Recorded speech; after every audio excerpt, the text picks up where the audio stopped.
Bandeko Babolingo, Bandeko Babolingo. C'est toujours un plaisir de vous retrouver. On a eu Kopé Sabino Mbote. Émission Oyo, Boyebi, Bosolo, écoute Abino na santé, l'amour, écoute Abino na banda, na bino, Bamsou Bokota, la mona mituka, Bamsou na ba avion. Donc, tous souhaité Bino Kaka, Bosolo, Katina ba vie, ya moko na moko. Na yambi bino poto continuer émission na biso, émission o esika tosuka ki na histoire ya Mbanza Congo. Toko yamba toujours bino, toko yamba toujours babi mosela nzambe o bino boponi na année 2022 pour bino mo boyipsinga bobi azoyipsa bino vérité. Mosela nzambe azoya kofungola biso histoire ya Congo, la République démocratique du Congo. Mais avant tout cela, Nakobanana nous souhaiter pour le but tant aux vieillir, et ça pose un bon et ça le contraire il y a l'iwa. Nakobanana nous souhaiter bon anniversaire, longue durée de vie, na bande konabiso o botamina moi oyo, na bandina ko kanisa papa na biso Yvon Pambatsuka, babi umela, héros dans l'ombre. Umela na yo. Bon anniversaire, longue durée de vie. Aussi également, Nabao bazo fêter anniversaire Nabango Lelo. Pourquoi pas nos très sincères condoléances à ceux qui sont en train de pleurer actuellement. Tozole la Pénabino. Vous continuez toujours qu'on s'abonne massivement avec votre Mado Chako, toujours et toujours la Doliprane de la presse. Balobi pona histoire ya solo, histoire ya vérité, ya mboka na biso babenginga la Vénus de la République démocratique du Congo. To ke bomo ko pesa papa na biso. Iwa bisben, babi benga na iwa bisben. Et ça la gelenge. Papa Gédéon Moussiana. Bonjour. Bonjour Papa Wabisben, Gédéon Moussiana. Bonjour Maman Mado Chako. Balobi Wabisben. Elin Kolbanini Wabisben. Comment Wabi bien? Ah, Wabisben ni Koloba Lokola Yabiso Moko. Ok. Donc Yabiso Moko na Bakoko, au monde biso donc tout ça bateke tokolo bakeno Kishasa. Kishasa Yabiso Moko banangate. En tout cas, on sait que la Baolanda puisque Babenga bakomenga babite mama kangama na eka na kombo na Wabisben ozo senga ke Wabisben ndalo bapona makambo etali Congo, la République démocratique du Congo. Donc dont vous êtes la Vénus papa boni Kimi Nzamba zo batela na ebi ke bande ko na biso ba sepeli ko mona osu na mokola lelo ngapela sepeli ko kozala bango. Yo zoki ba appel te po babi mama to soko ko zo ete mwana bibozwa na numéro oyo. Bato batuni pe yo. Na banzi bo solo li pe na bato. Oyo ki souci ya biso ba kongole ka nde na bakabana Congo bo simba na maboko. Congo elonga RDC. Do bana Congo ba telemi batie matoi na kati ya histoire oyo. Batie matoi na kati ya émission babi bo solo boyebi bolimbisanga boyebi bosolo balobi makambu papa Wabisben azoloba a creuser lisusu tosukaki na capitale na biso Mbanza Congo bandeko bino mongo boyebi pe botalaki histoire boyaki bolobaki popesinga baide pe maloba ya kolobela papa na bino Wabisben Gédéon Moussiana tosukaki na makamba Mbanza Congo papa. Expliquez biso Mbanza Congo na Congo ezala kinini. Mbanza Congo ezala ki capitale. Capitale mais Mbanza Congo ezala ki première capitalité.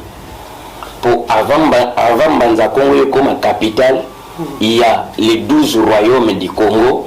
Donc, Luango, nous d'abord, nous avons qui capitale politique. D'accord. Luango, est capitale politique. Gabon, est capitale spirituelle. C'est quoi le rôle de Mbanza Congo? Non, rôle de Mbanza Congo est après savoir que non, les 12 rois au Bazalaki, la royaume Congo, puisque le royaume Congo, on est là, le royaume Congo, c'est le empire.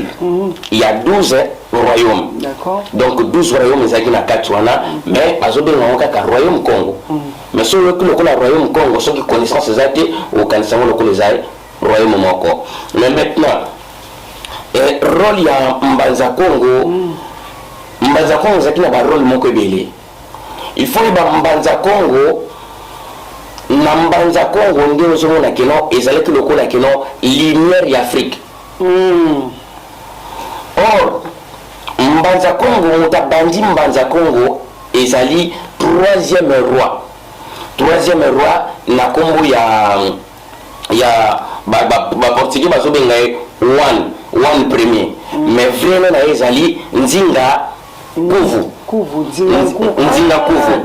Donc le roi Nzinga Kuvu yende mutu abandi yende mutu pena tongi Mbanza Congo na 1800 et na 1400 na 1460. C'est quoi ya zaraki non ndeni? Non, roi Nzinga Kuvu aza mwana ya roi Kuvu.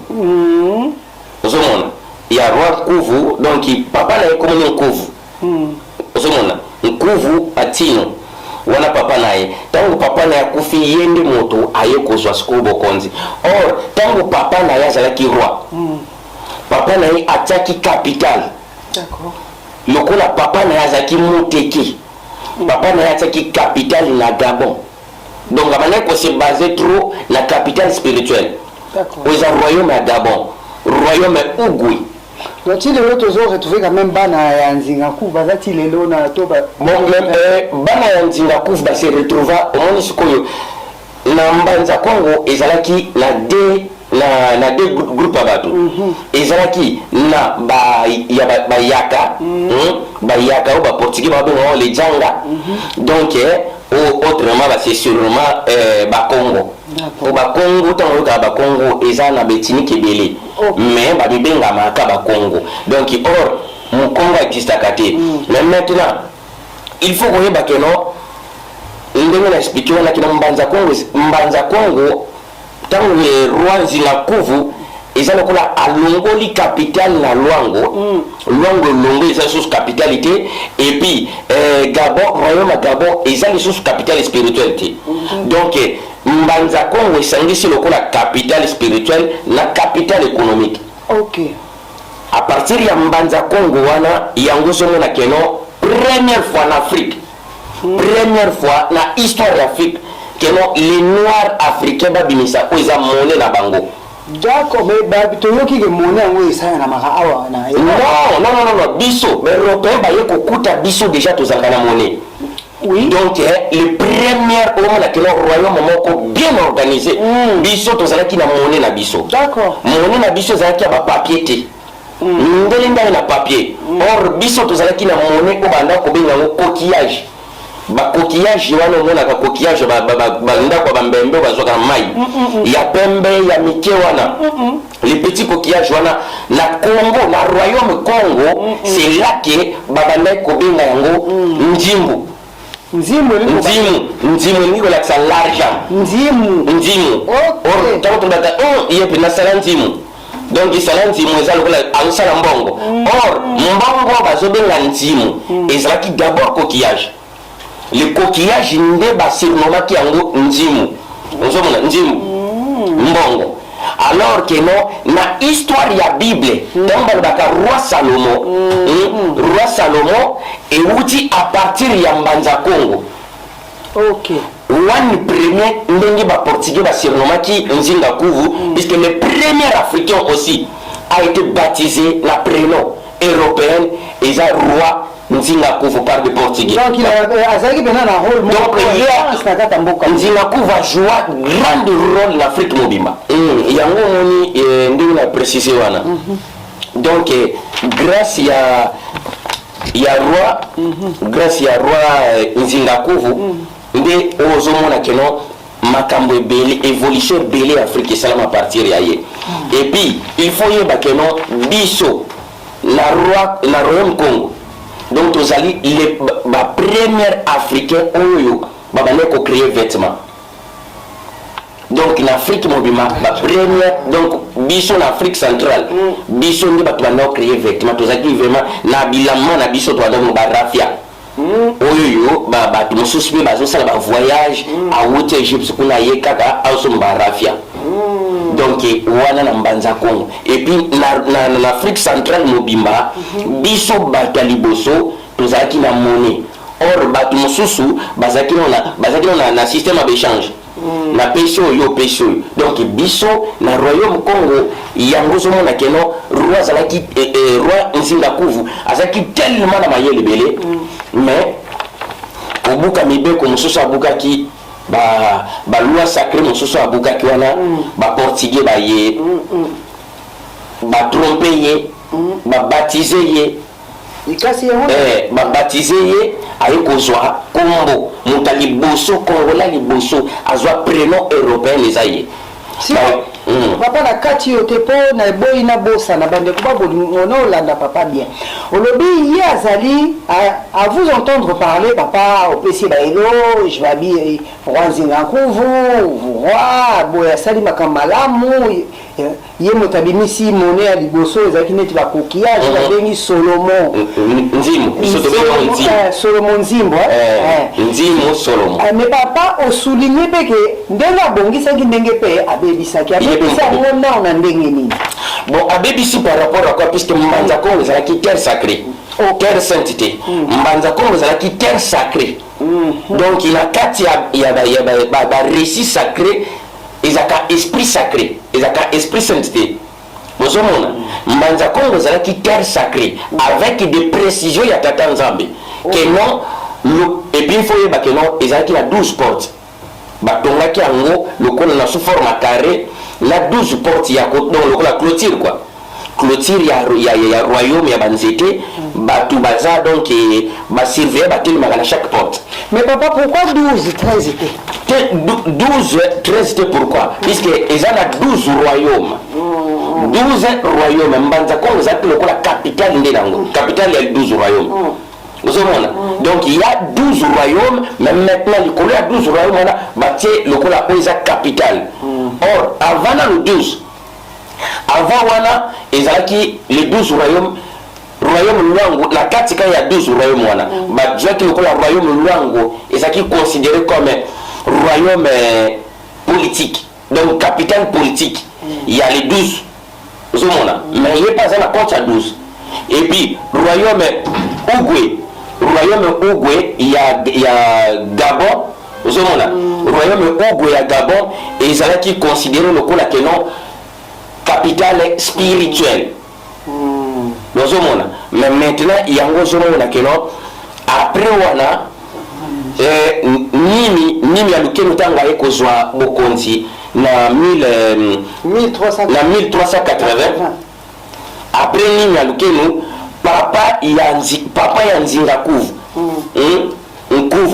Nkuvu atinu aye kosala coup d'état et pas ya nini papa to kokoma na mwana po moni papa ngape ozongisinga pena na kati ya bande de l'école po na komi pena très captivé par ça très ancré koyeba makambo tozoleka liboso ya bosolo boyebi donc bana eza émission bana na biso bakotala eza émission tozoloba vérité na kati ya table ronde babi mado chaque TV officiel balobi parole sacrée babi edino TV bilengi panza sangwa Congo do ya panza kana mayele to profiter pe to pensa le groupe de lions de la presse on a baptisé babi les lions family mbote ebele groupe au papa na biso sali pona osansa so biso babi longonya edino TV bilengi papa abato komana na ba papa nimi 1380 tokokoma yango papoza précis expliquer biso nanu ndenge nini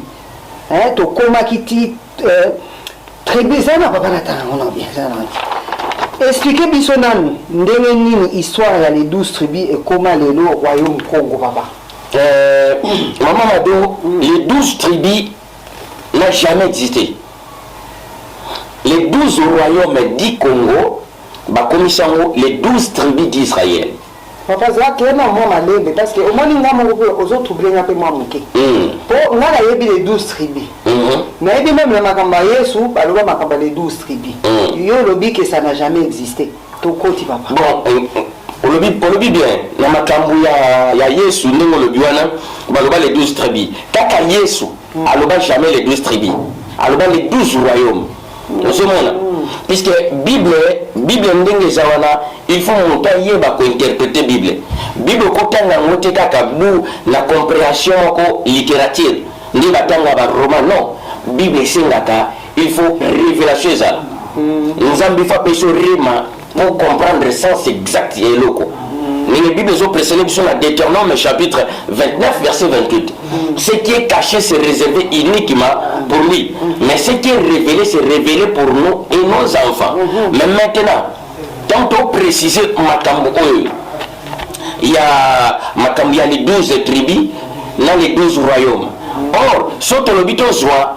Matthieu chapitre 19 verset 27 à 30 un jour Pierre a tellement à l'obi na ibwe alobi que non nous avons tout laissé tolandi yo totiki ba famille na biso to landi yo alors dis-nous donc tokozwa nini na kolanda yo alors c'est là que le Seigneur a télemi pour préciser que non alobi botiki nyonso tu bolandi ngai mais sache-le quand na koya ko siéger na bokonzi na ngai vous qui avez tout laissé beaucoup fan na 12 trônes beaucoup fan na 12 trônes alors la prophétique nyonso il faut ça la calcul puisque Bible ça plus que mathématique quand vous ozwa Bible balobeli biso tribu mais le Seigneur pas bon ça ni ko changer place wana quand on parle de trône on va royaume ou une empire vous savez quand la trône puisqu'ils ont royauté a précisé que non vous faites dans les 12 trônes pour gouverner les 12 tribus d'Israël or c'est faux vous faites dans les 12 trônes pour gouverner les 12 royaumes du Congo. Vous comprenez ce que donc l'erreur c'est là c'est trompé et puis tant que les choses ont bien poussé les choses très loin. Apocalypse chapitre 4 verset 10 ils ont précisé que non Jean a emporté la naissance alobi namoni trône moko grand trône blanc mais tout autour de la trône wana il y avait les 24 trônes or c'est faux tout autour expliquez-moi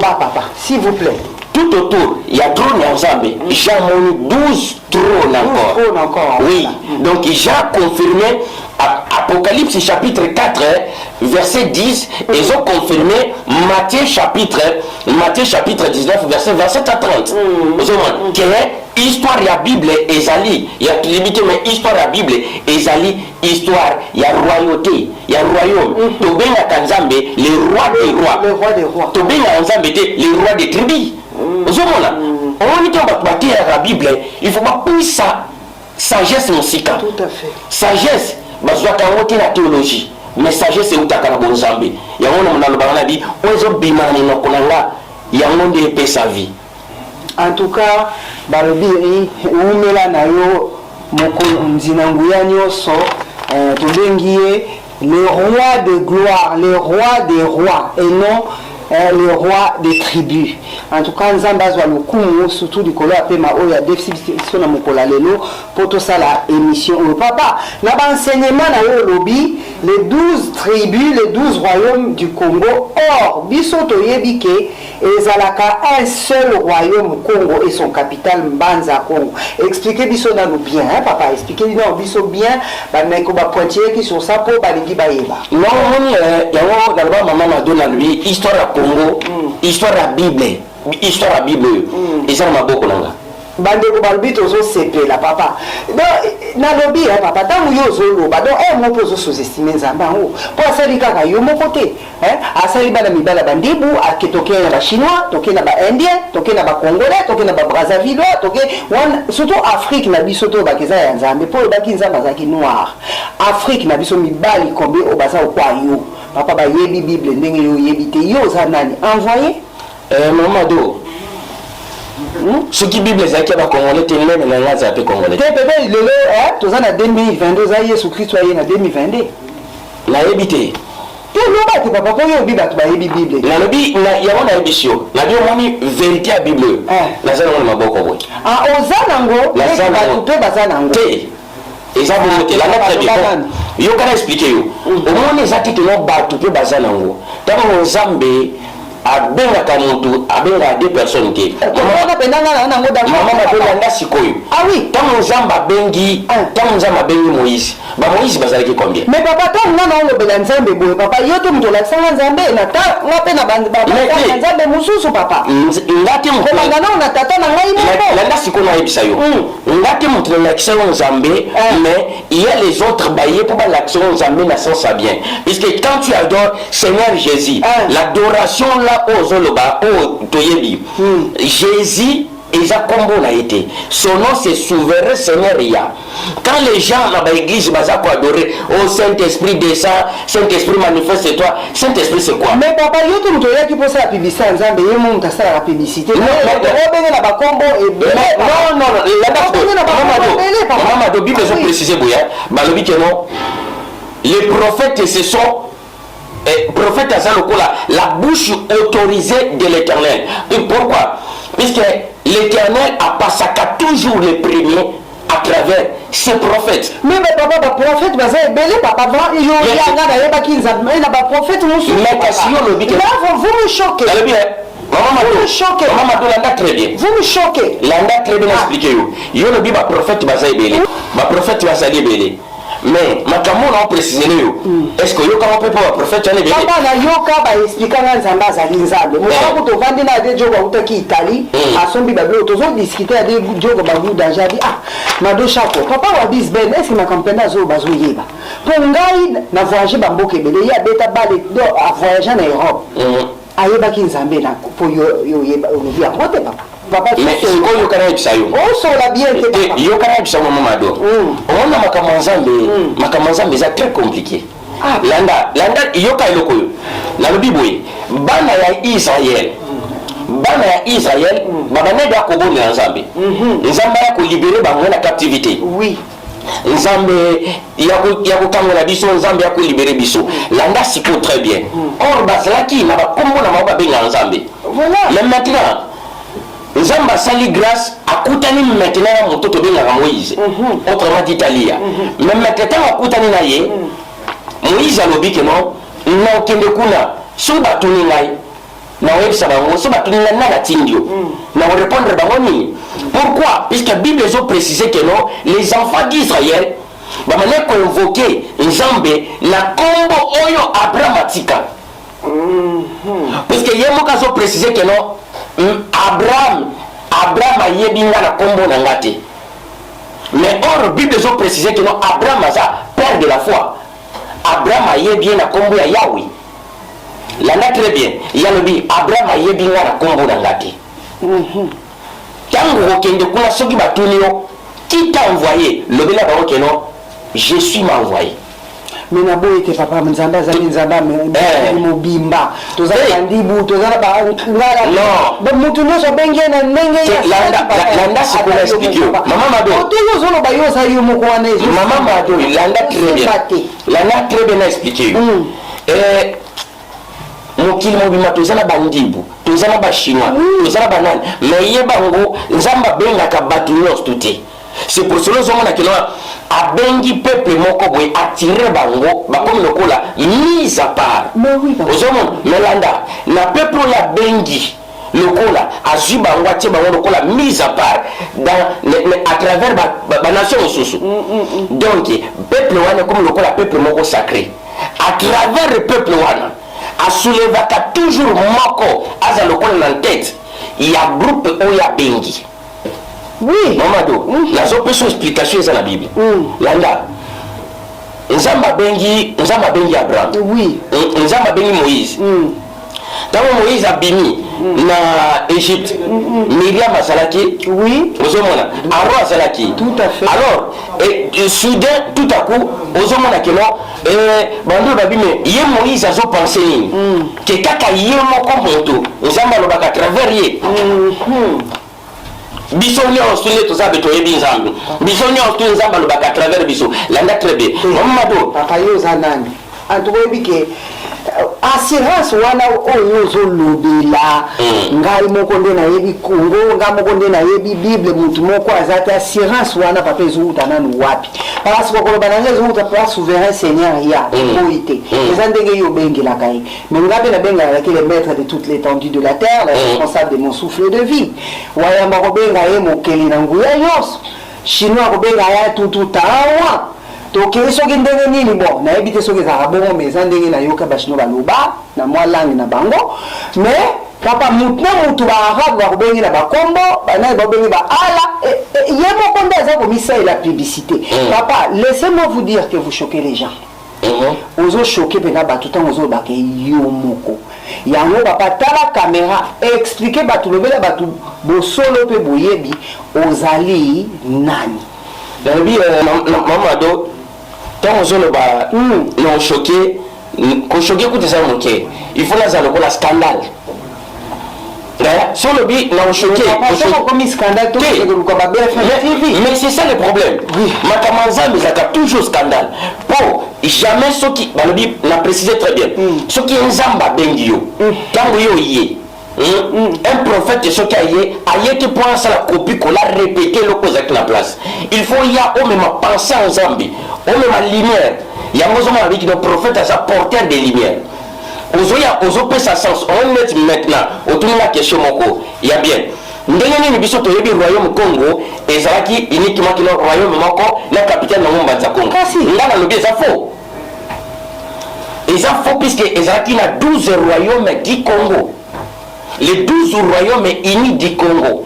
Peut-être c'est la première fois au Congo. Mais papa, il faut que papa n'a pas kokoba ya ba pasteur que tozo senga et papa au secours ya no ki bosa lata bovanda bilombale na ni po yo ba makambo papa kokoba papa dit no TV bilio engolobi papa s'il vous plaît o eza bosolo boyebi papa s'il vous plaît aidez-nous lobela biso na vérité ozana nini donc ça yo milimo na biso ko bikate oui papa te ozomona ndaki mutu nabikisa milimo mutu abikisaka milimo eza nzambe langa très bien nzambe azo préciser na livre ya Ézéchiel a précisé na livre Ézéchiel abi un prophète son atindi yo oke koloba ABCD kende loba ABCD le reste ya milimo wana babika bakufa milimo eza yanga. C'est moi le créateur. Mais maintenant, il y a un tango un prophète a un message. Donc, mon but ou mon travail, de porter juste la lumière que l'on a là-bas. Mais maintenant, c'est quant à vous de prendre ou de refuser. En tout cas, quant à vous de prendre ou de refuser. En tout cas, pour bénir mingi, nga na on maka obino bozoloba, ye ba question za yanga ba réponse eza ya ye te babi le descendant.com babi mona mutu a bongo za wapi. La. Papa, nazongeli na nous question oyo lobaki. Que congolais ou congolaise ya chrétien azala raté. Au bakisi sous même na bakimbangiste au côté des sous le quoi yo le même scandale ti pa ba musulman bazala raté bandeko bazala besoin d'explication pour affirmation na yo za grave expliquer biso nani bisusu bien pourquoi zo bimisa ba makamba boye papa na émission nanga papa il faut ya osolo la bosolo oyo bapenda bosolo boye pour comme ko scandaliser même nanga maman a dosso na scandaliser yo wana za bien c'est que zo mimayo et le monde la lumière même hier moko le Seigneur tanga yaki babike non aza scandale on a batebele azaki na ba disciple landa première base aki na 70 disciples bayebi ke non religion bayebi ke non bonzambe tambolaka Moïse atika mibeko ke non monta ki kolia viande tina makila mais yetango ya ye alobi ke non maintenant comme tango yo bolia nzoto mwana moto bomela na makila na ye babi mais de quoi tu parles Moïse a interdiction to lia makila ya nyamati yo maintenant zo bakeno non seulement makila ya nyama ekomi tango tomela makila na yo motu tolia na nzoto na yo plusieurs va se retirer. On comprend? Va se retirer mais ça c'est quoi ça? C'est scandale. Et comme bondoki, il y a mon avis que non, ma nzambe sont scandale les artistes qui ont ma nzambe ti. L'anda très bien. Mais maintenant c'est là que les 12 batikali. Les 12 batikali, le reste ma panzani bakei. Non, alunga wana azanganga magicien soloka babenge na bakombo no so Belzebul. Mais papa to bi que le so yo na yena do ngana mela makila. Ngabu na sala ka bo papa ba ko mona ngaba di no bizarre ma do chako to se désabonner. Ah mais c'est quoi yangona so yebisa mamado. Mais les 12 batikali wana apini bango lobi le reste wana na sa scandale pour la bango bakei. Alors vous les 12 bokete pour nous. Pierre à comprendre Réma, à comprendre la révélation. C'est le problème est ça, problème que nous, on s'est dans l'itoya à comprendre que non, ça c'est la révélation. Puisque la révélation de Montebi Kisaka. Mais maintenant, Pierre a lobby, à qui irons-nous? Ils ont démontré la parole de vie. Parole les opés sabot moi. Mais maintenant, la zone à Wendam, quand on tourne, on lobby que non.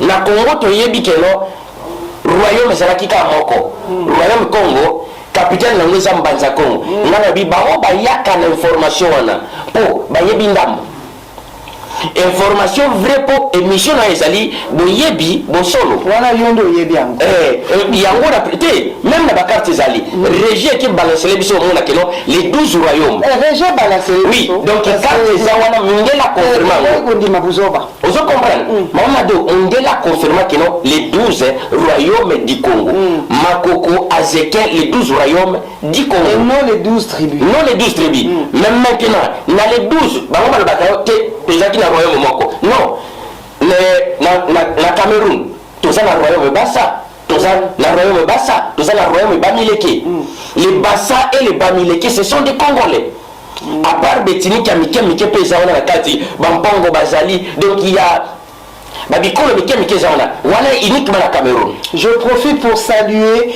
pour faire de gros bisous à ma famille Bameleke parce que je connais énormément de les Bameleke, les Bassa. Gros bisous, abonnez-vous. Les Bassa, les Pongo, ils sont nombreux. Voilà.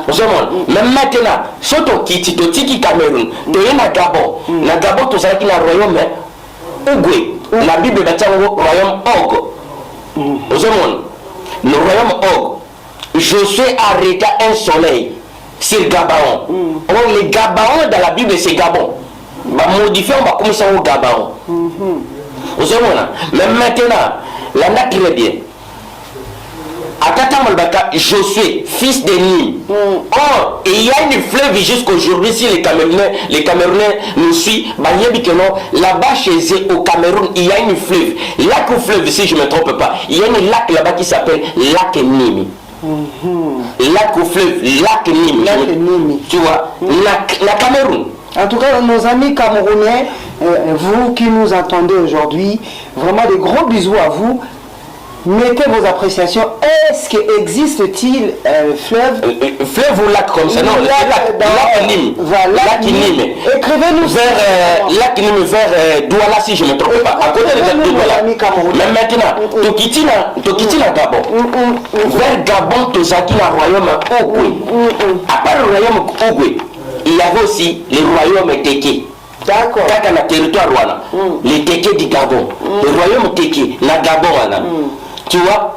Et puis, il y avait des ethnies comme des fags. Congolais. D'accord.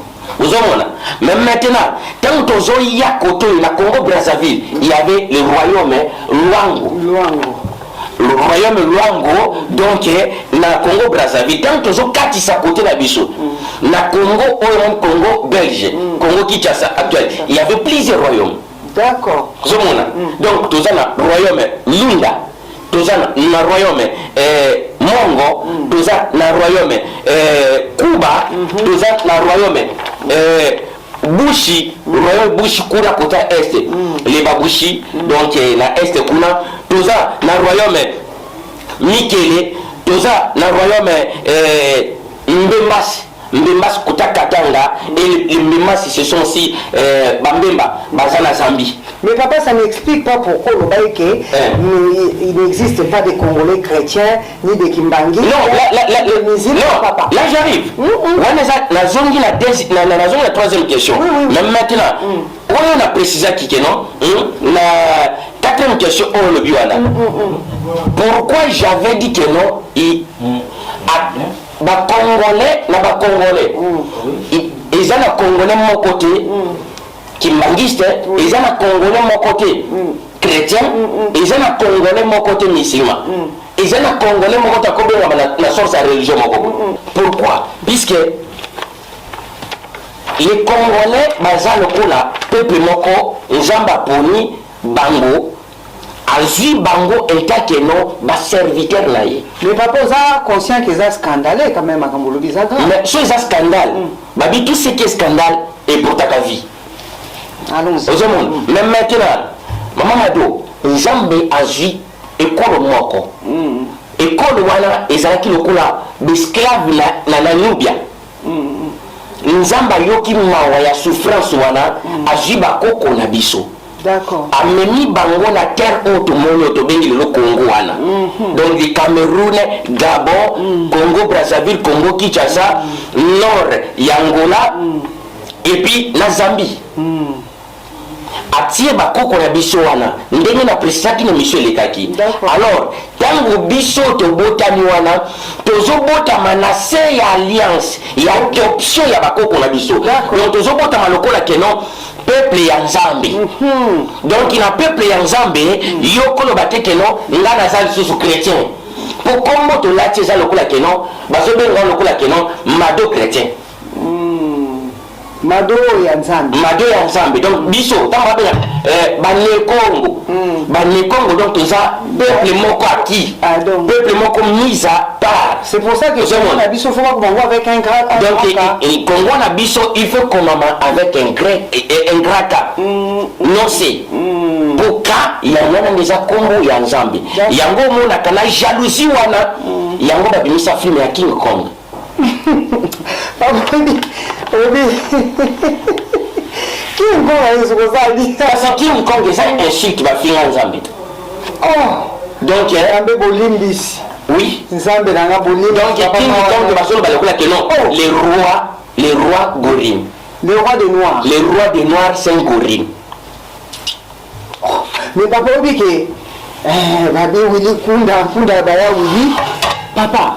Oui, quelque part confusion ezali kaka po baye na ntango ya kolon babotoli biso Nzambe na biso po baenviaki mais ndenge nini bakomi su na niveau ya komonaka Nzambe yango azosala te ana babia aza na bamakambo ebele tobotola bato mwindu mais bakomi na niveau ya kofinga ye papa explique fungula nano biso. Non mais ozomona Romains chapitre 1 verset 18 à 25. Apôtre Paul a précisé que non, une révélation en Zambie. Il y a parole. Ils ont connu les divins, étant que les créateurs de l'univers, mais rendre gloire était en tant que divin. Pour papa so total na film ngwa gorille bakena non moi si pe mutu akokaki ko attendrir motema ya gorille otali pe gorille ngo bakanga ki na cage donc lingo bakena Nzambe na biso asolo lelo pour na biso bakongole bakanga ye na cage yango to mona kesengo te mais maintenant si ko landa révélation parole o ya Nzambe et kangama lokola captif. Vous avez Romains chapitre 1 verset 18 à 25. Apôtre Paul a précisé que non. Ok. Vous comprenez? Romains chapitre 1, nous avons précisé pour nous vérifier. Romains chapitre 1, verset 18 à 25. Apôtre Paul a précisé que non, ils ont connu les divins, mais ils ne l'ont point rendu gloire en tant que divin. Mais qu'est-ce qu'ils ont fait? Ils ont maintenu la vérité captive. Donc, maintenir la vérité, on a 4 caches, nous précisé. Déformer yango. La gloire ya batu, la gloire des hommes. La combo ya Nzambe bango ba placer maintenant ba combo na bango. Nzambe na biso pe azaka riche en bonté. Vraiment Nzambe na biso papa riche en bonté. pour nous bakangi nous va représenter enfermé dans la cage pendant tout donc ça dit beaucoup et le bien belé de la même manière bakanga parole les enfermés modifier pour Daniel a précisé qu'ango Daniel chapitre 8 verset 10 à 12 a précisé que non la vérité c'est la vérité a foulé au pied alors le mensonge est qu'on soit succès mensonge qu'on soit placé et qu'on soit succès même les disciples savaient que non la parole les a falsifié. Apôtre Paul a précisé dans le livre Galates chapitre 1 à partir du verset 5 jusqu'à 8 a précisé dans Galates a dit que non nana s'accélérer bino nana loki bino pour détourner si promptement l'évangile nani aloki bino pour baluka mango donc bo pesa mon kongo l'évangile avec c'est quoi papa nana wa loka biso papa yebisa nana toza na bosolo boyebi landa ozomona Jean précisait le que non la parole fait chair il est venu vers ses siennes et les siennes ne l'ont pas reçu tant que Zambé. Or, Bible est précisé dans la partie belé que l'on Zamba oya, et sa promesse que l'on a koya. Mais le jour qu'il est venu, nous devons se rendre compte avec que l'on a Zambé. Aussi longtemps que nos promesses, et ça qui que non, Zamba koya, qu'on visite le peuple naïe. Mais le jour qu'il est venu, la Bible non yo zalani. Oh, Belzéboul, te nani. Mais c'est ça le problème. La seule chose, c'est ça la différence. Quelque chose à docteur, la théologie. Quand je parle, ils sont pas fait bouger. Et bouger, ils sont pas fait n'ingana po. Ils ont locaux quand on école la théologie. Mais ebimé papa ebi que ngana obengi sona ba émission na ko affronter on va ça dans Zambie papa mais baya e bon na boya et comme na misopo oh na bilo ko libumu feni ngana yo awa ozuka mo makam na zoloba ah mais papa nga ba pasteur pe ba kamsanga ebele ba ça ba kamushe ebele ba lobana ti ah ba le ka mo changer be vie nanga ko lobana ti vie na yo ndapela ko prophétiser likola vie na yo. Alors papa, en tout cas toyoki ebele limbisanga kokata o maloba. Tokomi papa na posé sous question mususu.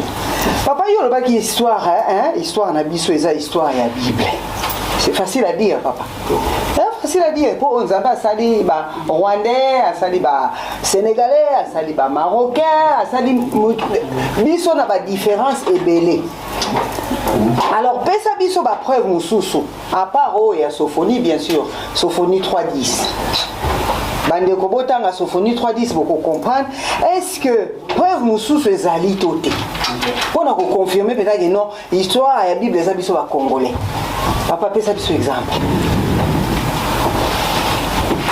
leli na moni bino yaki pena na décision po papa po boni nazo ke na yo pe na opesa avant émission o ici la poto komi presque à la fin de notre émission to ko so la pe les kambo yo zo pointiller ya ko ba ke na makamba Bible makamba Congo ezaka yo to ko tanga passage moko na suka po bande ko bayoka tala opesa biso preuve ya passage na pour l'instant répondre na biso à part mise à part Sophonie 3:10 on a ni nos pointiers que histoire à Congo et biso histoire à Bible les biso ba congolais sachant que Nzambe a keli beko lebele tara mfumu Nzambe ndeni ni mwana papa tara donc tara mfumu Nzambe ni ko lobana kiteke tata yondo za mfumu epoza Nzambe amen donc tara mfumu Nzambe mama doyo ke lokomona bisayo elokoyo banda Congo banda babanda histoire ote ya Bible obiyo kango lelo ngam na prononcer ngo oyebi ke no ti lelo bato ba falsifier Bible ba commettre erreur makasi pour comprendre histoire ya Bible nzamba bien pour comprendre que histoire ya Bible ça ya biso ya ba congolais c'est ça un exemple landa sikona bisayo oyebi drapeau na biso ya kala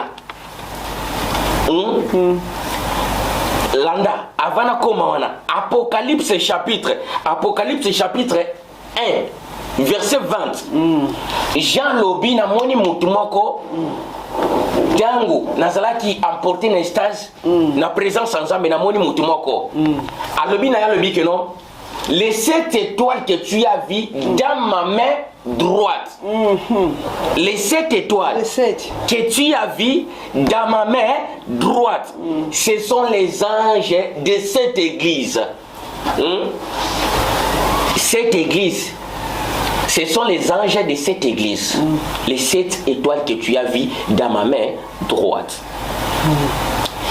Avant Nimi Lualukenu, na Congo, tozalaki déjà côté le misa drapeau. Bendele ya Congo. Avant 1340. Voilà, tozalaki déjà na drapeau. Alors, drapeau ya Luango. Luango zalaki capitale politique ya royaume Congo mobimba. Drapeau nango omona ezana loboko ya droite. Na kati ya loboko ya droite wana ezali na betwali Sambo de 7. Na kati ya drapeau tata nzamba pesa ki bango lobi que non symbole ya capital économique force na bino comme signe na bino ezali les 7 bandeko bazaona lelo na okolo bana mutu moto betele lokolo kama lisapo preuve que non région balancer le biso drapeau ya Luango ya kala drapeau ya Luango ya kala yango wana Apocalypse chapitre 1 verset 20 eza coïncidence ita ezande balobi rema iseloko mosusu ozomona rema nzamba sala grâce na oya lingi soit yoki mawapesi yo ozomona puisque loko nazo préciser oyo nano même bandeko bana na biso bayoka ngote. C'est quoi papa olobi bien, merci beaucoup. Ndeko merci ndenge bozola d'abord continuer ko partager. Olobi bien que nzamba pesa ka grâce na moto ya lingi. Est-ce que nzamba zala la grâce moko? Papa na rosenga yo ngai pe. Si je peux me le permettre avec tout le respect que je peux vous devoir, na o devoir pe na bandeko bazola na biso bien sûr. So kotangela biso Ephésiens 4 et 11. Ephésiens 4 et 11 eza papa na ngai balobi mansiale papa na nga mansiale matumona TV to pesi mbote ye mutu alobi otangela nanu biso Ephésiens 4 et 11 oyo balobi par rapport à makambo yo zoloba est-ce que nzamba zaka na grâce moko ya azana ngo ya kokaba to nini papa to kotanga na Ephésiens 4 yo mutu zana ngo na Bible papa please non Ephésiens 4 papa Ephésiens 4 et 11. Ephésiens 4 et 11. Il les a donnés les uns comme prophètes. Mais papa bon. Ouais, non, papa loba kasi to vérifier fait loba. Il les a donnés les uns comme prophètes, les autres comme pasteurs, les autres comme évangélique, les autres comme présentatrices de télévision, les autres à la Makambetali Nzambe pour Batubaye, Babalobi Madosha ko TV officiel, Babi parole sacrée, Panza Sangwa Congo, et dit nos TV bilingue, à Panza Rapé Maïli. Ephésiens 4, 11. Et comme il a donné les uns comme apôtres, les autres comme prophètes, les autres comme évangélistes et d'autres comme pasteur et docteur. Amen. Yesu Nzambe. Balobi le souverain Seigneur ya Nzambe papa. Yo lobi awa. To comprendre na biso. Ezape le kumu na biso que tozala ba ponami. Que congolais ko benga ma chrétien te pas ça déjà. Donc to ko benga ma chrétien te au musulman au kimbangiste po toza déjà. To comprendre na ngeza fierté na biso.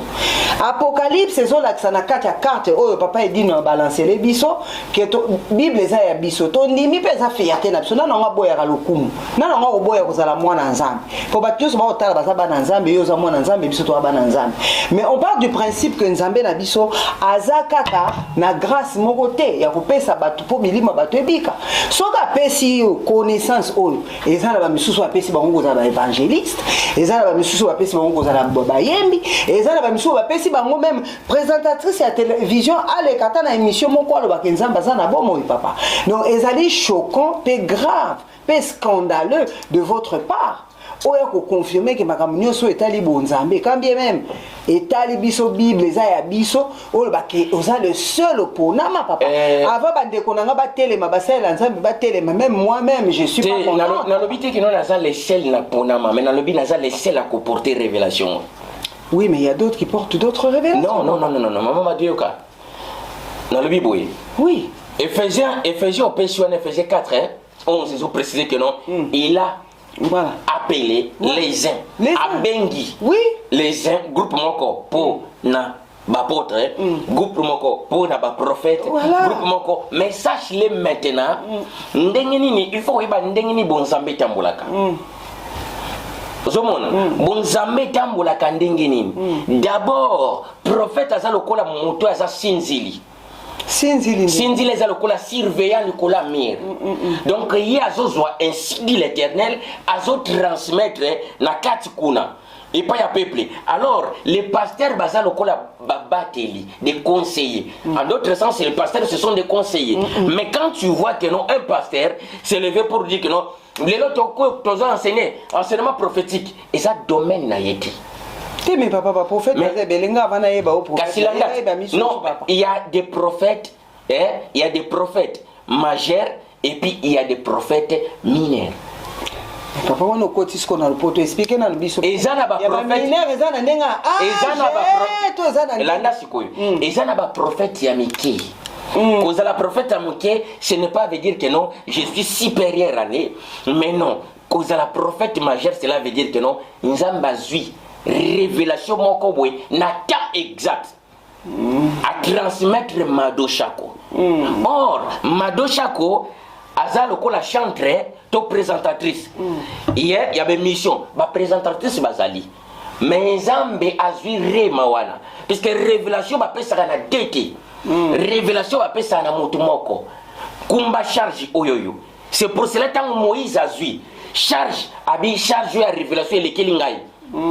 Il faut bakisi la ngai opesanga batu poto partager na bango charge oyo. C'est pour cela moni que non nzamba tala ki abi oui charge à révélation yo. Révélation ya loi elekeli Moïse à cause pourtant ngote yemoko. Mais maintenant c'est pour cela que non nzamba pesa maintenant les 70 autres prophètes, les 70 au bazala qui choisit pour marcher ensemble na Moïse. Waneza domaine prophétique on a sokende. Alors tant le Seigneur a y d'accord. En tant que prophète majeur puisque le Seigneur aussi il était considéré comme prophète. Le souverain Seigneur ya o bango benga Jésus azalaki considéré comme prophète. Ben oui, c'est lui le prophète des prophètes en ce moment. Non, ce n'est pas prophète de prophète, mais il était considéré comme une prophète majeure. Or, sache-le que non, Moïse aussi, il était considéré comme un prophète majeur. Non que ba kokani, mais ça selon mystère la parole kokisama. Même voir même Jean comprendre qui il était. Alors lui maintenant, olinga na ye pa na yo. Alors toi tu viens vers moi. Or, puisque Jean comprend que non, je suis plus petit que celui-ci qui est devant moi. Mais papa, nous avons Moïse dans Zambé, dans Nazamuké. Moïse mineur, nous Moïse a mineur. Pour Zambé, il y a un moment où on précisé. Moïse Azali, dans la ligne prophétique, Moïse Azali, le prophète majeur. Tous les restes prophètes. Sous ordre, sous ombre à Moïse. D'accord. Moïse a le prophète moko supérieur l'icolo. Selon non Moïse, selon volonté en Zambie. Mais na kenwana ezala ki pena ba prophète. Les autres Jérémie, Banani, ce sont des prophètes. Comme Moïse, mais bazotambola na sous ombre à Moïse. Tout à fait. Mais maintenant quand le souverain Seigneur y a aillé, en tant que grand prophète, pourquoi grand prophète par rapport à quoi? Puisque parole est en la place. Ce qui y il faut, au même ma parole, mon sous-sous, différent à en place. Mais maintenant la parole une efficacité dans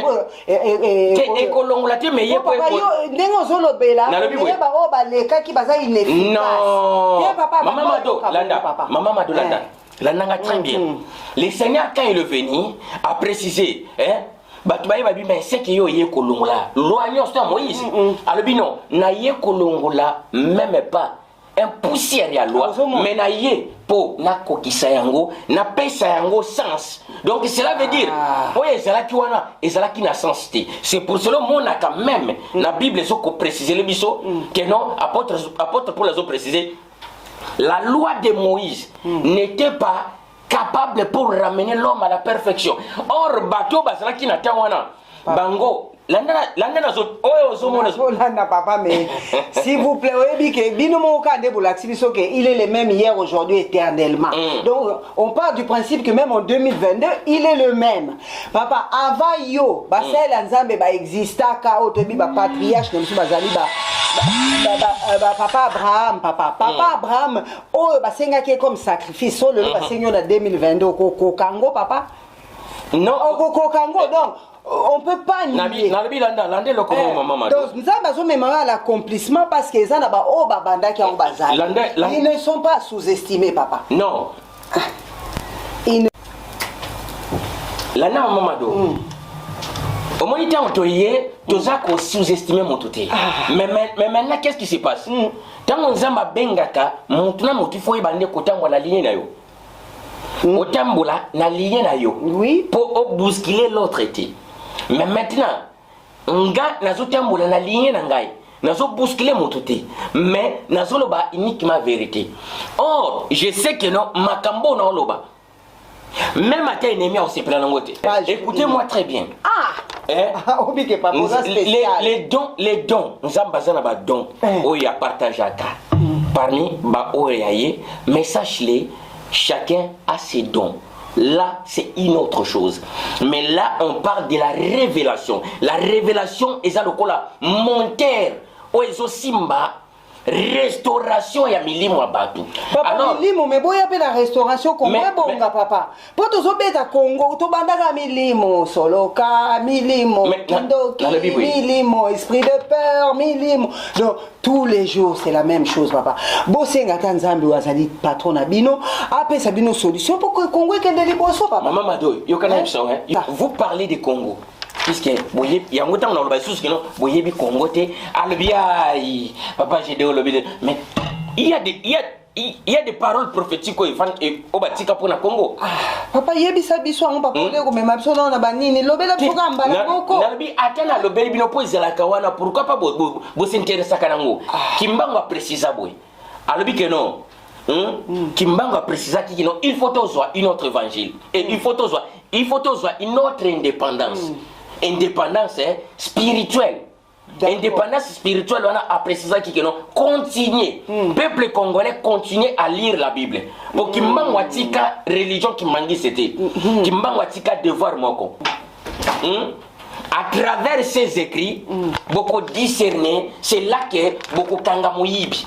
Il faut que le voleur soit saisi avec l'objet qu'il avait volé. Le jour que tu vas aller méditer la prophétie de Kimbangu, alors retourne vers moi pour aux explications. Alors c'est là qu'on comprend qui je suis.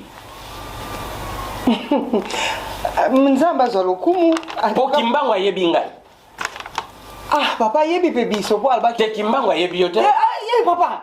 Papa tu vas discuter. Papa en tout cas quand on a nos bêtis ma bébé tu portes les bébés. Kimbangu yeba ngai te. Professeur pesa ki pe ponanga papa nazana mikila poto. Ah oui, alors ok mingi bako kene mikila poto bako yeko la balada. Na groupe na ngape na zali papa. Kimbangu yebinga kitoko.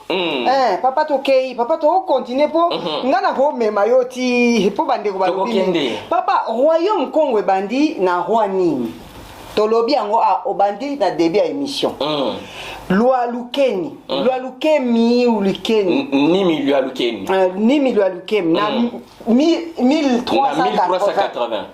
Alors, avant Wana Tozalaki ki wapi. Pour le premier roi, c'est Nimi Loi Lukemi. Maman Mado. Obeti ba histoire le roi Zingakuvu. Ndo roi liboso. Mais awa biso to yebi roi liboso eza Nimi. Papa expliquer dans biso pour na le biboye osomona tamba loba omone ti oyo sopena bi memela ngo mutu mususu garder ba question na yo o mema benga mutu mususu to connaisseur ayebi a obeta munoko royaume Congo tamba zolo ba keno royaume Congo bandi na Nimi ula lukeniti Et bani na roi Zingaku. Et bandi pe na roi Zingaku. Mais papa yo moko lobi na débit ke bani. Non, non. Yo kana lobi boye. Na lobi Mbanza Congo. Le fondateur de Mbanza Congo, c'est Nzinga Kuvu. Ou ba surnommé One. Mais or tango bazolo bakeno Congo diantotila. Congo diantotila eza mystère eza na kati ya Bible. Histoire eza na livre ya Samuel. Les 12 rois ya Congo basangani ensemble baye komona mutoto bengi na kombo ya Munsaku, précisément na Mayombe. Baye komona o montant tolo tanga loba makambo yo mama do tanga loba makambo yo eza na Bible mais tanga na loba ngo na on événement boy tanga baye komona ye balobi ke no tozana besoin opona na kati na biso 12 moko azala lokola supérieur ya baninga mususu. Alors c'est là que or et loko ne c'est pas ça qui Nzambe a placé qui système na royaume Congo tozala ki na les 70 nganga ngango ya banganga lande loko na funguliza makasi mingi na ko ba bolingo bolanda na royaume Congo et bana ko tambola na système tozalaki na 12 rois. Les 12 rois wana tata Nzamba zo benga bango na kombo ya ba prince puisque c'est lui le roi des rois. Alors ils sont considérés devant et comme des princes. Ozomona lokola bana na ye na ba koko na ye. Ozomona système. Donc système ya famille. D'accord. Les sacrés du Congo. Donc, royaume Congo bandaki ko vivre lokola famille. D'accord. Ozomona. Donc, awawa tozali na papa oyelandi tozali na bana ya papa o tozobenga ba papa et puis ba wana baza ba koko. Ozomona. Jean zo précisant na 1 Jean mes petits enfants. Ozomona, petits enfants. Donc lokola ba koko Jean vit révélation Nzamba zo benga bana alobi mes petits enfants bakoko na ngai. Donc par rapport à mystère oyo même maintenant landa nini lui alukeno tangu bango les 12 wana baye komona Musaku ye wana ba surnommé Samuel na kata Bible baye komona Musaku balobi ne pona na biso 12 chamoko aza lokola leader. Alors Musaku albibo kende na obenga bino na convoquer bino po bogoya na tout na Nzambe po Musaku azali lokola nganga Nzambe. Or na royaume Congo mobimba il y avait 70 nganga Nzambe o ba partager ki bango na kati ba royaume. Papa banga il faut apprécier hein papa. Na lobi nganga Nzambe. Nganga Nzambe ngolo ba pasteur. Nganga Nzambe za pasteur. Basali Nzambe. Non. Ezangango basala ba. Nganga Nzambe zali landa bien. Papa expliquez pourtant ngolo ba nganga Nzambe ocha na nganga na Nzambe on sait jamais. Maman Madolanda c'est très bien. Awa na similoko ya nganga. Nganga. Nzambe mutabimisa kombwana ya nganga. Pourquoi? Nganga eza prophète. Nganga Nzambe pourquoi? Donc nganga Nzambe ye wana bataye autrefois banda kobenga baba nganga Nzambe autrefois Bible batie autrefois celui que vous appelez prophète autrefois il s'appelait voyant. Autrefois celui que vous appelez aujourd'hui prophète mais dans les temps passés banda kobenga voyant. Donc le soto bi voyant ça dit sou. Voyant ça dit sou. Mais papa son na bina na mona voyant na consita ka voyant oya mona pasteur mona ka voyant consita ka voyant non mais maman de c'est pas ça bozo mona lisumu partout. Il y a des prophètes aujourd'hui babenga ma voyant ngana ko benga na bité okolo bana bi voyant Gédéon. Mais il y a des voyants. Pourquoi? Puisque ils voient la voyance, vision wana, c'est la voyance. Bozo mona eza mabete. Eza mabete. Mais maintenant, Landa. Vraiment, ils ont bizarre. Bizarre. Maman Mado, si quand on a ces choses. On a voyant les lois en 2022, ils ont les sous-moutés. Maman Mado, puisque au moins les bateaux baza pour enseigner Bible, bah yeli bino na système mususu, ils ont correspondent à penser en Zambie. Bible les a précisé très bien que non, autrefois, c'est lui que vous appelez aujourd'hui le prophète. Mais dans les temps passés, il ne s'appelait pas le prophète, mais il s'appelait voyant. Mais maintenant, c'est pour cela que bango baye ko consulter voyant Samuel Moussako. Balobi non, tous a besoin on nommer biso moko. Or, parmi les 70 nganga, 70 voyants, pour les non nganga et outi pa nzambe, et outi la mokilité. Ya ngozo mona nganga kisi na nganga nzambe. Bato ya catholique batia babe bakoma banganga nzambe. Pourquoi? Puisque c'est quelque chose outi na Congo. Nganga nzambe. Po babande kolata ezatending batela biso que non robe robe consacré à robe la robe, c'est de faux. Ba consacré nganga nzambe bazola tsaye rafia avec des cloches à côté. Ah bon? Pour comprendre le mystère, on a très bien. Si les lots, ils ont un Gabon. Si on a Gabon, on dit que non, na yepo nazala initié na Iboga. L'Iboga, ce sont l'initiation Congo. Nandenga bonzambe. Nandenga bonzambe. Et puis l'arbre de vie, il y a jardin d'Éden, il y a jeunesse. Oui. Et ça, les lots, précisément, uniquement na royaume Congo. Na royaume Congo, na Gabon, na Congo, na biso, et puis na Congo, Kinshasa. Papa na boité bon. Papa yebi sanga nanu. Soki biso eza de Bible papa. Mundele amuta wapi? Soki biso. Pourquoi Mundele existe pas? Pourquoi Indien ça? Pourquoi Arabe ça? Mais parce que c'est à vous entendre parler, on dirait il faut qu'il existe biso ba noir. Non, mais maman parce que j'aimerais bien comprendre. Maman écoute-moi. Toi qui es malembe. Na préciser oui. Révélation. Oui. Nzamba ponaka mutumoko. Oui papa. Nzambe azan nzambe à ordre, non nzamba à désordre. Amen. Après avoir créé Batunaye, Atali, Arbi Naponi Mado. Kobenga mamusala nzambe, Maman Mado. Un serviteur de Dieu, il faut y bisayo. Quelle est son épreuve pour y atteindre poste wana qui serviteur. Pour nzambe, avant soya comme son sali. Nzamba zwaka jamais monto outi na confort amemi na gloire non akozwayo awawa a rabaisser yo a humilier na toutes sortes mais maintenant tant gloire eza koya oyeba ko garder ma pekana obe Paul na yo correct ya kokita ozomona là mais maintenant tout le monde ba kozalate ozotuna nga mundela utawapi. Mais papa pourquoi ba mindele basala nzabe basane chebelete ningebe. Mais non mais ton lemba vie musala nyo se tikalaka. Osala musala nzabe na musicien. Pas na biso papa. Maman Mado. Solaka na ba congolais. Boyoka skona ebiselo komoko. Otuni question mo malamu. Sona bina peso vinanga ondi mango. Opia na vinanga.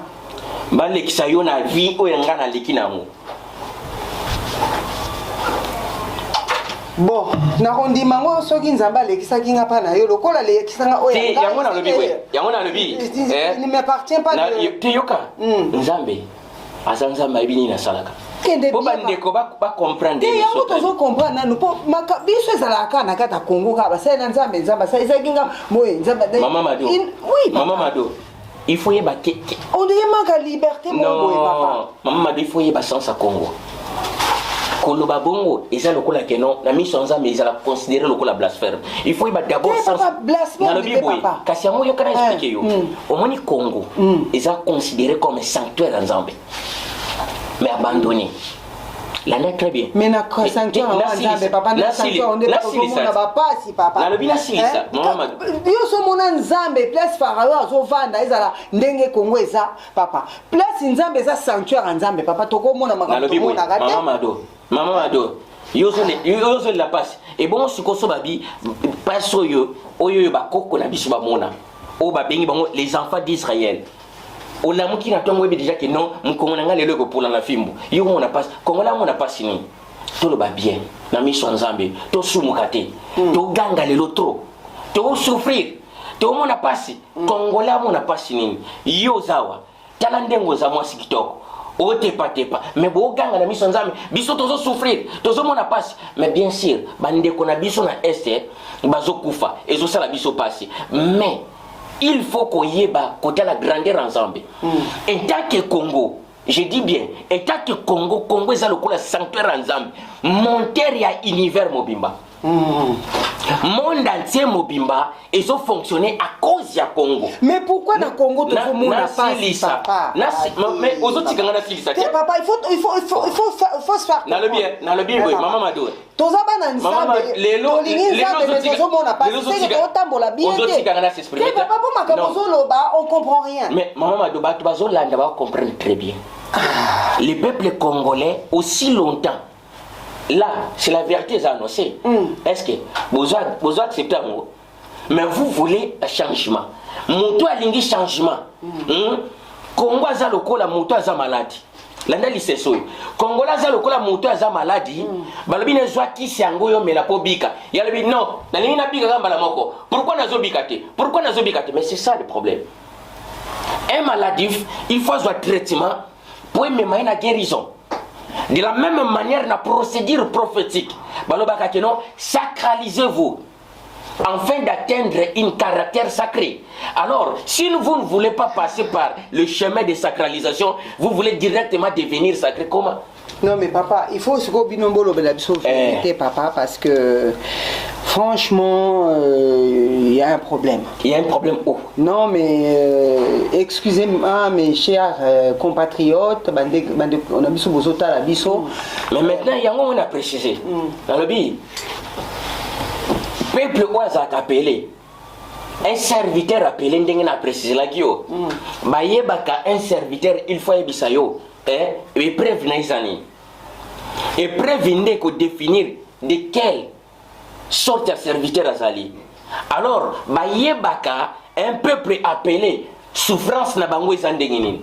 Alors les souffrances qui fait la différence que nous ya koyeba que non ba mona passe mingi po bazala racheter par Nzambe.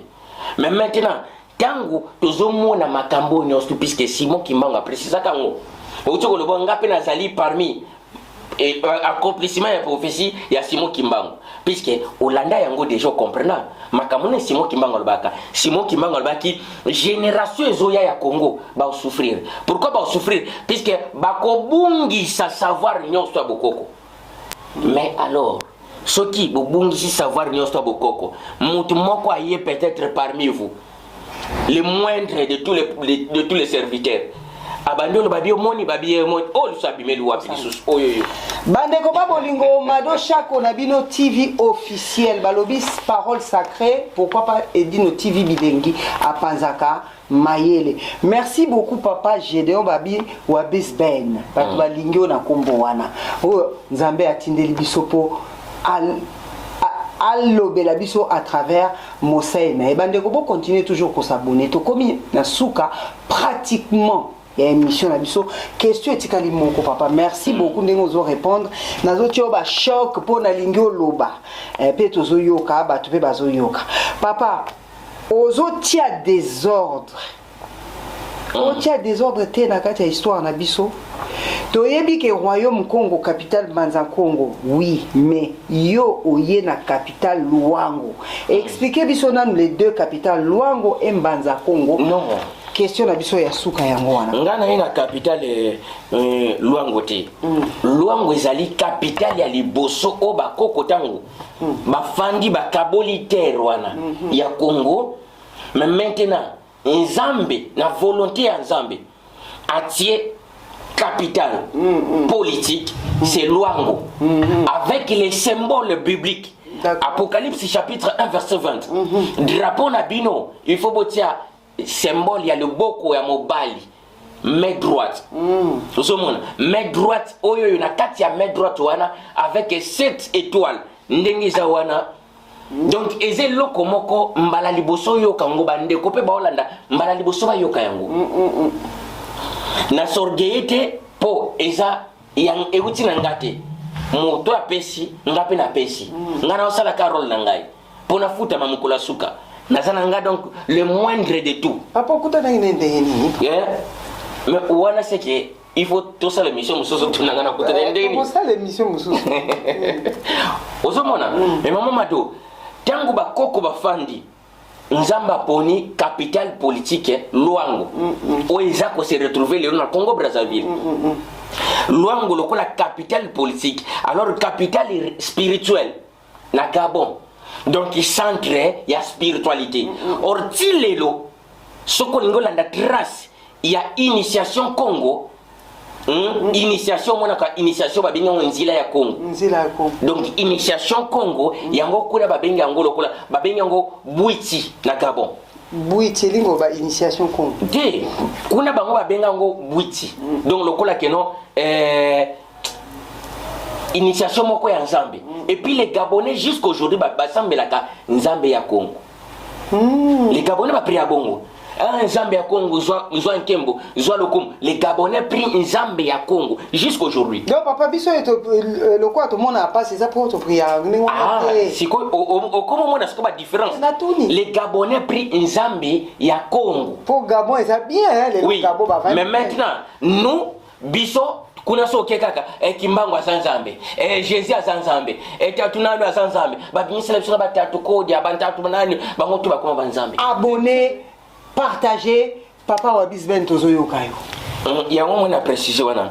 Mbanza Congo yena sima. Mbanza Congo eza fondé na 1460. Mutaza fondateur ya Mbanza Congo eza Nimilo Alukeno te. Or Nimilo Alukeno ye azalaki ya mopanzi ya Brazzaville kuna. Ozomona Nimi azalaki ya mopanzi ya Brazzaville. Na moi place azaki ville ngoza moi mukebwe na bosani kombo nango donc wana bazobenga Congo Diantotila aza congolais mais na mopanzi ya Brazzaville. Et puis Nimili Alukeno akufa bakunda ye tilelo. Je ne sais pas ce qui même de Brazzaville bayebaka bakunda ye précisément na place où nazo préciser zaki lokola village na ye na montagne moko montagne babenga Mo Kindoki eza na Brazzaville Mo Kindoki bakundela ye wana na mwana na ye osomona. Donc oui wana zaka bakombo bapesaka donc nimi lokina kundama wana. Mais maintenant yango zomona na préciser le premier capital ezalaki Luango. Mbanza Congo eye kozala créé après.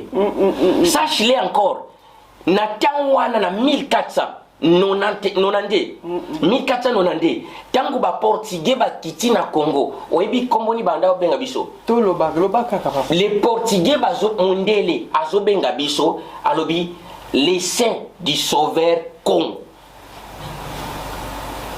Les saints du sauveur Congo.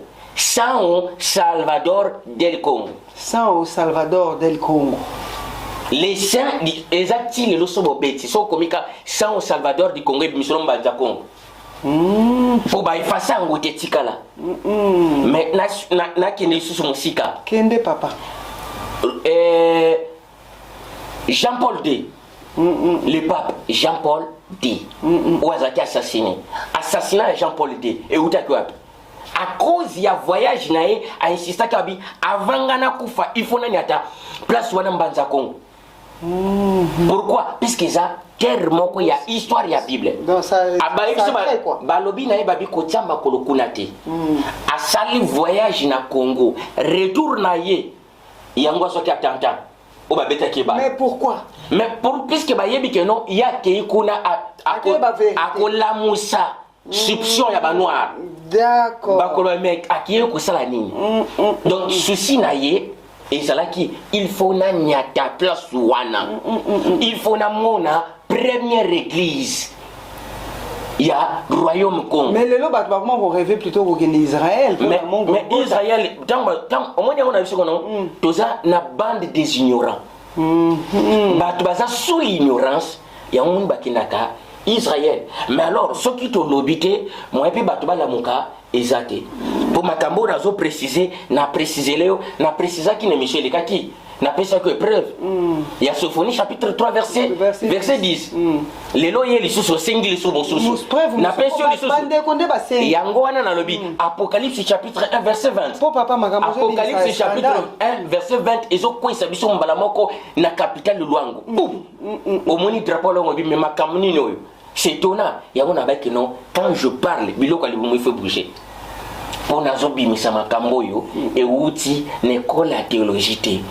Ils avaient ainsi dit Tata Nzambi. En tout cas, merci bandeko, comprenez que eza Mosaï Lanzambe babengi na kombo Wabis Ben. Bino nde bosengi ke ezalaka ndenge babi Gédéon Moussiana. Merci beaucoup papa. Merci énormément d'avoir été patient surtout. Merci. D'avoir répondu clairement à nos questions.